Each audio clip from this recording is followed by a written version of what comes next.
Hello students, I am Vandana Gaud. Again I am coming back with a new concept of physics, new topic and new derivation. Today we will discuss very important topic of this chapter which is dielectric and polarization. ये जो dielectric and polarization है, this is very important to understand the concept of capacitor. तो capacitor के concept को अच्छे से learn करने के लिए इसको पढ़ना बहुत जरूरी है. तो आपने डायलैक्ट्रिक पहले भी सुन रखा होगा कि डायलैक्ट्रिक एक्चुअली में होता क्या है, क्लास में पढ़ा है, बुक में पढ़ा है, इधर उधर बहुत सुन रखा है, पर अभी तक आपको इसका कंसेप्ट नहीं पता है, कंफ्यूजन है कि ये बढ़ा देता है कैपेसिटेंस को, कभी कम कर देता है, कभी बढ़ा देता है, एक्चुअली में ये क्या है. तो यहाँ पे आपको आपके हर सवाल का जवाब मिलेगा कि एक्चुअली में what is dielectric. Now come to the today in this video we will discuss what is dielectric, polarization and dielectric constant.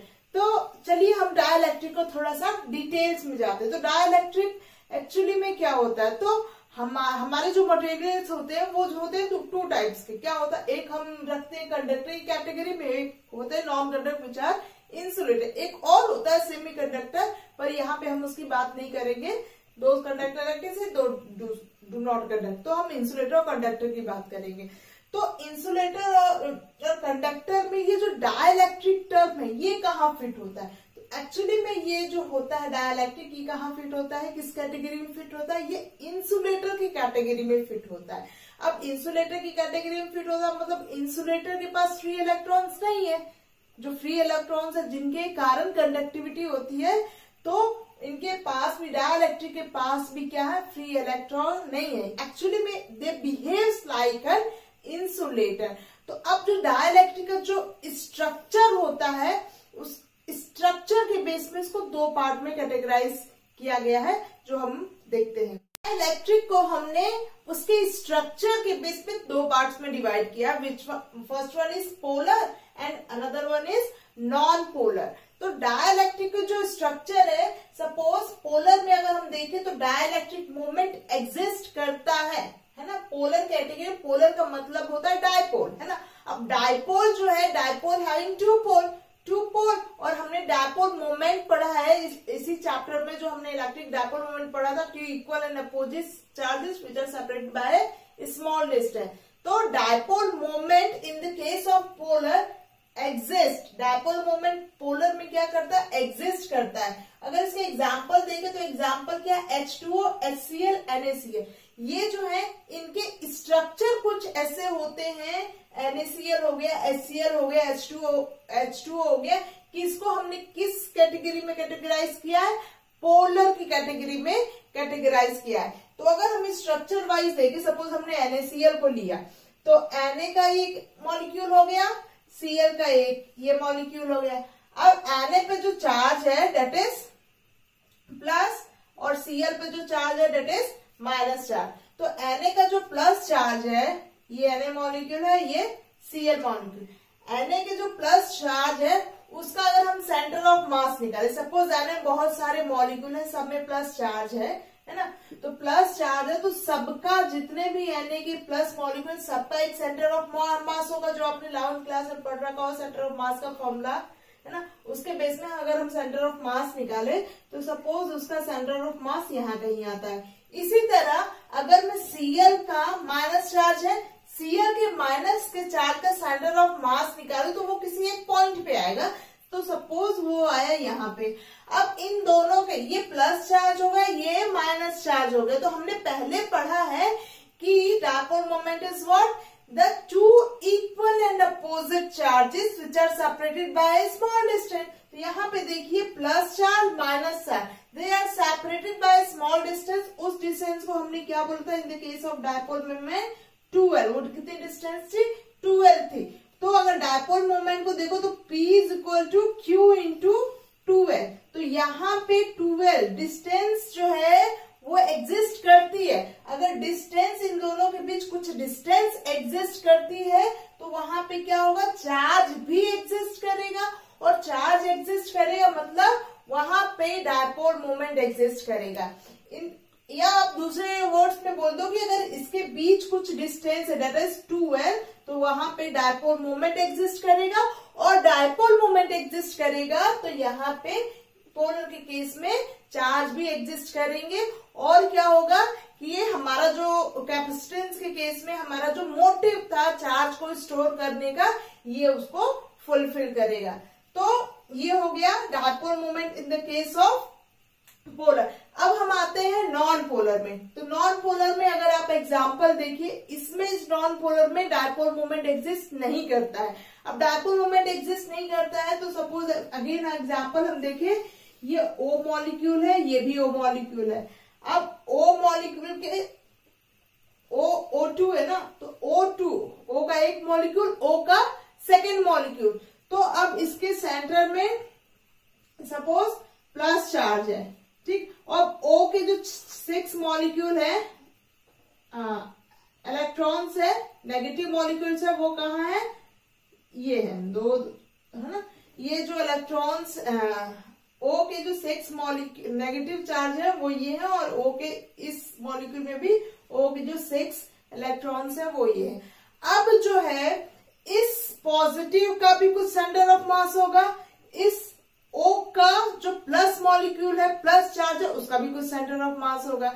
तो इन दोनों का जो सेंटर ऑफ मास होगा, सपोज वो यहाँ कहीं पे है, O का पॉजिटिव चार्ज का जो सेंटर ऑफ मास होगा सपोज यहाँ आ रहा है, और इस O का भी जो पॉजिटिव के कारण सेंटर ऑफ मास होगा वो कहीं आ, तो दोनों का जो सेंटर ऑफ मास है वो आ रहा है। अब इसी तरह नेगेटिव चार्ज के कारण इनका जो सेंटर ऑफ मास है और इसका जो सेंटर ऑफ मास है 6 + 6, ये 6 के जो नेगेटिव इलेक्ट्रॉन्स हैं, इन सबका जो सेंटर ऑफ मास है ये कहाँ होगा, ये इसी के ऊपर होगा, एग्जिस्ट करेगा। सपोज ये प्लस है, ये माइनस है, दोनों की पोजीशन क्या होगी, सेम होगी। तो दोनों के चार्जेस क्या होंगे, एक दूसरे के ऊपर ही ओवरलैप करेंगे। इट मीन्स दैट कि there is no separation between plus charge and minus charge. यहाँ पे देखिए इन दोनों के बीच क्या था, सेपरेशन था, एक डिस्टेंस थी, पर इनका स्ट्रक्चर ही कुछ ऐसा होता है कि इनके बीच कोई भी डिस्टेंस एग्जिस्ट नहीं करती है। अब इनके बीच कोई भी डिस्टेंस एग्जिस्ट नहीं कर रही, इट मीन्स दैट कि यहाँ पे जो 12 है वो क्या है, डिस्टेंस जो है वो क्या है, दैट इज 0। यहाँ पे प्लस Q चार्ज का जो सेंटर ऑफ मास है और माइनस Q चार्ज के कारण जो सेंटर ऑफ मास है वो एक ही पोजीशन पे, और एक ही पोजीशन में है, मींस प्लस और माइनस एक ही पॉइंट पे, इनके बीच कोई सेपरेशन नहीं है। सेपरेशन नहीं है मतलब उनके बीच की जो डिस्टेंस है दैट इज 0। तो दैट इज 0 मतलब 2L इज इक्वल टू 0। अब 2L इक्वल टू 0 है मतलब P is equal to, that is we are having formula Q into 2L। Dipole moment का फॉर्मूला है Q इंटू 2L। अब 2L 0 हो गया मतलब इसमें डायपोल मोमेंट एग्जिस्ट नहीं करता। अब डायपोल मोमेंट एग्जिस्ट नहीं करता मतलब इसके अंदर चार्ज एग्जिस्ट नहीं करता। चार्ज एग्जिस्ट नहीं करता मतलब नॉन पोलर मॉलिक्यूल जो है वो कैपेसिटर के केस में इतने इफेक्टिव नहीं है as compare to the polar molecule. So that's all about the structure of dielectric molecule in which we categorize polar and non-polar.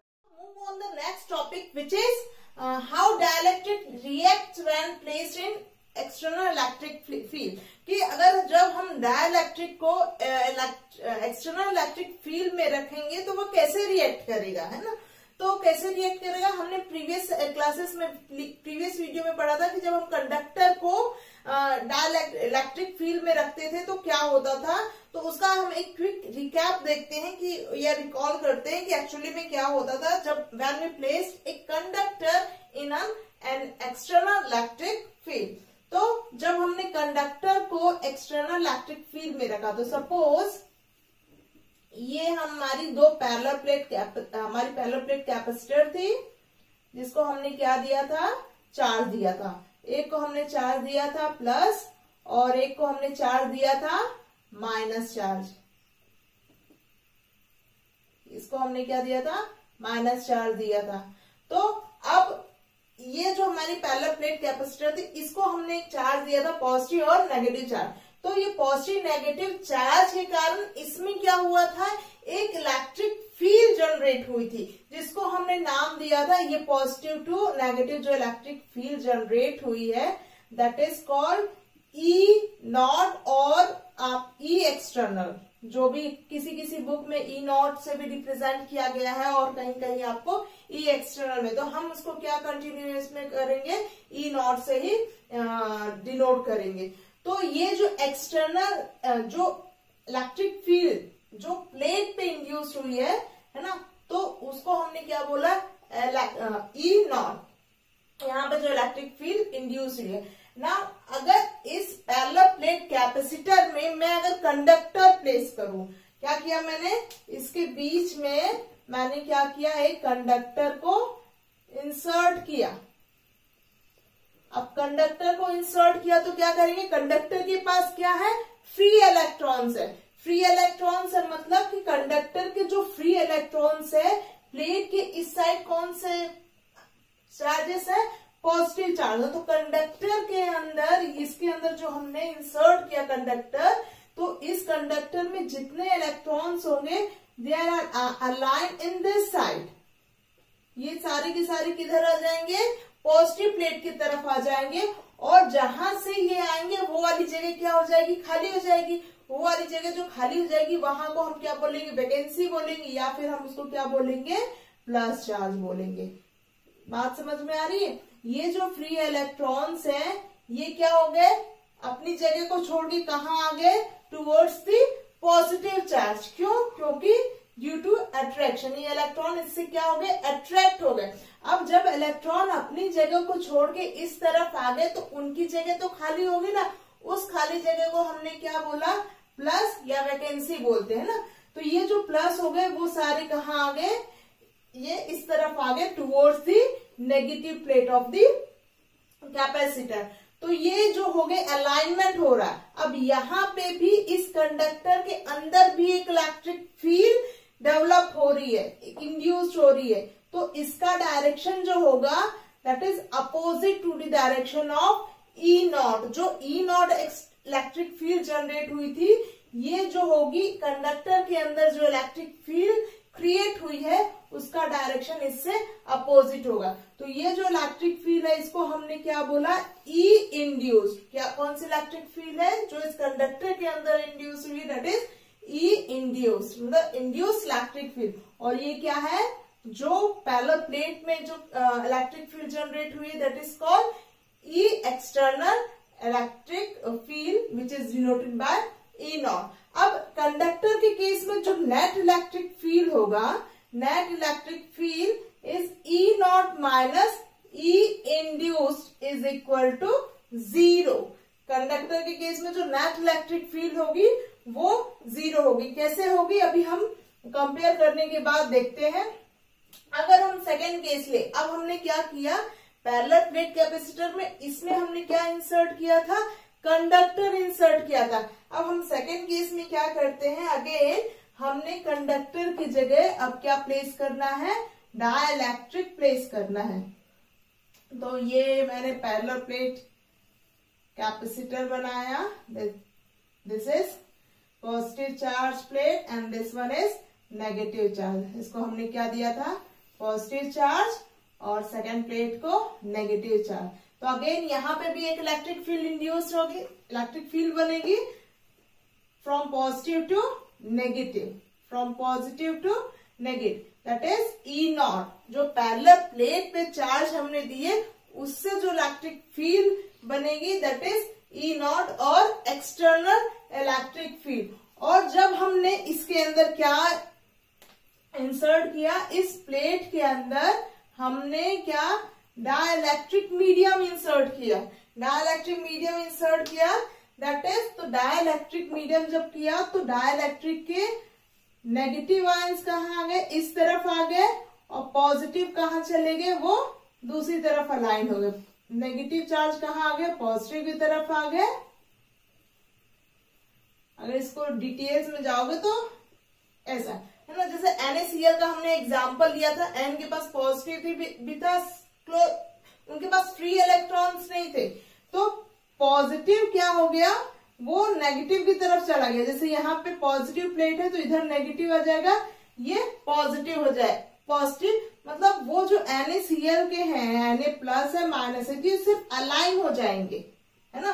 बात समझ में आ रही है। यहाँ पे जैसे नेगेटिव है तो ये जो आपका पोलर मॉलिक्यूल है ये क्या हो जाएगा, अपने आप को अलाइन कर लेगा, इधर पॉजिटिव आ जाएगा, इधर नेगेटिव हो जाएगा। तो ये पॉजिटिव और थोड़ा सा स्ट्रेच हो जाएंगे, तो ये positive negative, negative positive, negative positive, negative positive, negative positive, negative positive, इस तरह से ये। तो ये क्या हो गया, जो डाइलेक्ट्रिक मीडियम है हमारा, उसकी एक सरफेस क्या हो गई, नेगेटिवली चार्ज हो गई, और एक साइड क्या हो गई, पॉजिटिवली चार्ज। नेगेटिव को मैं राइट से शो कर देती हूँ, this is negative, this side become negative and second side become positive. ये कैसे हुआ, क्योंकि जो हमारी डाइलेक्ट्रिक कैपेसिटर है वो क्या है, पॉजिटिव और नेगेटिव चार्ज है। अब पॉजिटिव नेगेटिव चार्ज है तो इसके जो मॉलिक्यूल है, पोलर मॉलिक्यूल जो है, वो अपने आप को कुछ इस तरह अलाइन कर देते हैं कि क्या हो जाते हैं, पॉजिटिव की तरफ क्या आ जाएगा, नेगेटिव, और जहां नेगेटिव हो उधर कौन से चले जाएंगे, पॉजिटिव चले जाएंगे। ऐसे मैंने आपको एग्जांपल के बेस पे बताया, that is this is NaCl है। तो सपोज अगर यहाँ पे नेगेटिव चार्ज है तो ये तो ऐसे अलाइन हो गए। अब सपोज यहाँ पे पॉजिटिव है तो क्या होगा, ये ऐसे अलाइन हो जाएंगे, ये रोटेट हो जाएंगे, नेगेटिव इधर आ जाएगा, पॉजिटिव इधर चला जाएगा। तो आपको समझ में आ गया होगा। तो एक्चुअली में तो इसके कारण इस डाइलेक्ट्रिक को जो हमने प्लेस किया तो इसमें जो इलेक्ट्रिक फील्ड क्रिएट बनेगी, अगर मैं इसको अच्छे से थोड़ा सा रब करके बताऊं, ये डाइलेक्ट्रिक मीडियम है, इधर नेगेटिव आ गए और इधर कौन से चार्ज आ गए, पॉजिटिव चार्ज आ गए। तो यहाँ पे भी क्या होगा, एक इलेक्ट्रिक फील्ड क्रिएट होगी जिसको हमने नाम दिया ई इंड्यूस्ड इलेक्ट्रिक फील्ड। क्या हमने नाम दिया, ई इंड्यूस्ड। जो ये पैरेलल प्लेट कैपेसिटर पे जो चार्जेस थे उनके कारण जो इलेक्ट्रिक फील्ड क्रिएट हुई थी वो क्या थी हमारी, ई नॉट। और ये जो हमारा डाइलेक्ट्रिक है इस पे जो चार्जेस इंड्यूस्ड हुए हैं उसके कारण जो इलेक्ट्रिक फील्ड क्रिएट हुई है, दैट इज ई इंड्यूस। तो यहाँ पे जो नेट इलेक्ट्रिक फील्ड होगा, ई नेट जो होगा वो क्या होगा, again E naught minus E induce, which is not equal to.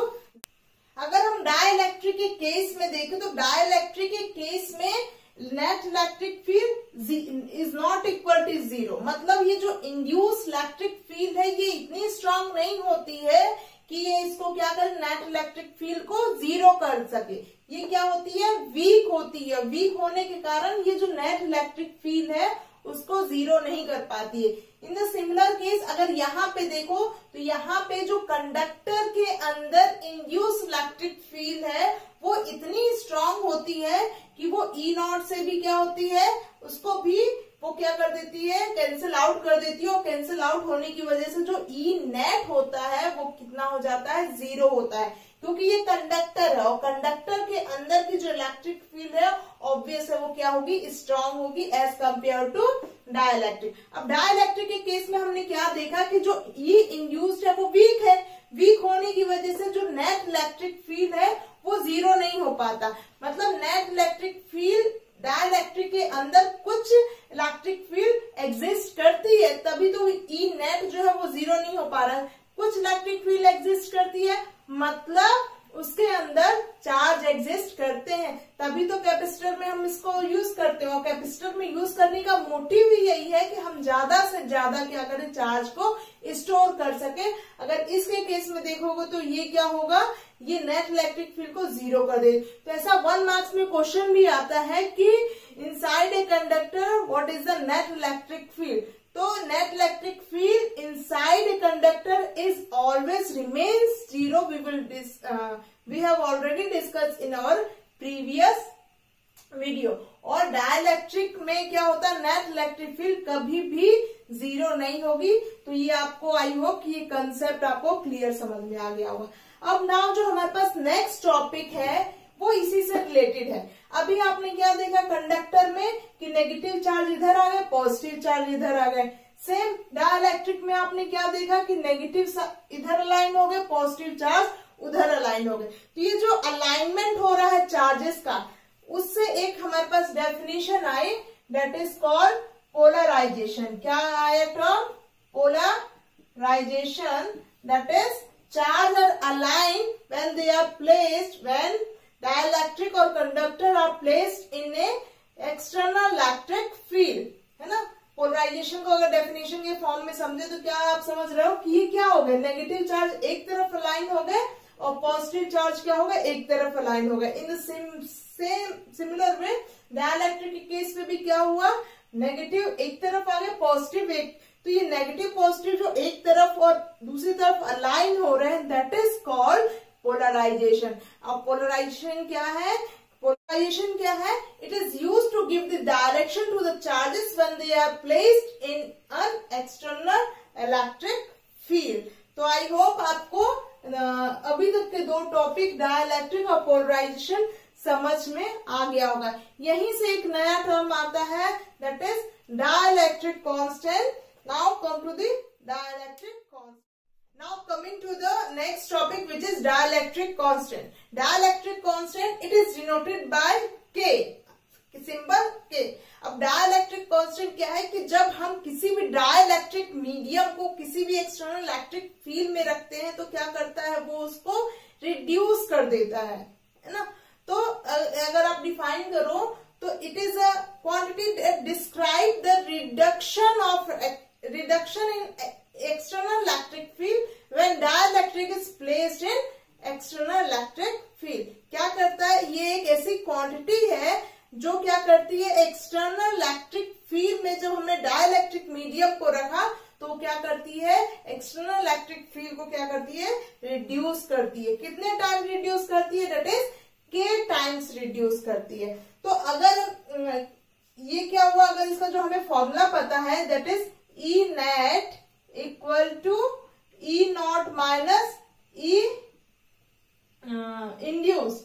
तो ये इसको इतना रिड्यूस कर दिया कि E नेट जो है वो किसके इक्वल आ गया, E net becomes equal to the E naught. और कितने टाइम रिड्यूस कर रही है, दैट इज डाइलेक्ट्रिक जो उसके अंदर प्लेस है, तो उतने टाइम क्या कर रही है, उसको रिड्यूस करिए। जो डाइलेक्ट्रिक मीडिया हमने किसमें प्लेस्ड किया, हमने अगर पैरेलल प्लेट कैपेसिटर में डाइलेक्ट्रिक मीडियम प्लेस्ड किया है तो उसकी जो एक्सटर्नल इलेक्ट्रिक फील्ड है वो क्या हो गई है, वो कितने टाइम्स रिड्यूस हुई है, k टाइम्स रिड्यूस हुई है।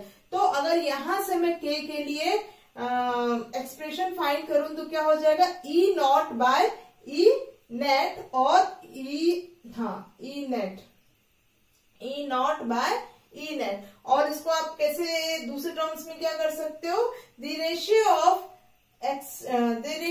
External electric field to the net electric field is known as dielectric constant. अब डाइलेक्ट्रिक कांस्टेंट है तो डाइलेक्ट्रिक कांस्टेंट हर के लिए, अगर डाइलेक्ट्रिक मीडियम है तो ऑब्वियस है डाइलेक्ट्रिक मीडियम के लिए जो E नॉट है ये E नेट से क्या होना चाहिए, बड़ा होना चाहिए। किस केस में, डाइलेक्ट्रिक केस में। तो डाइलेक्ट्रिक के केस में k की जो वैल्यू है वो क्या होगी, is always greater than 1 in the case of dielectric medium. अगर डाइलेक्ट्रिक मीडियम है तो k की वैल्यू क्या होगी, इज ऑलवेज ग्रेटर देन।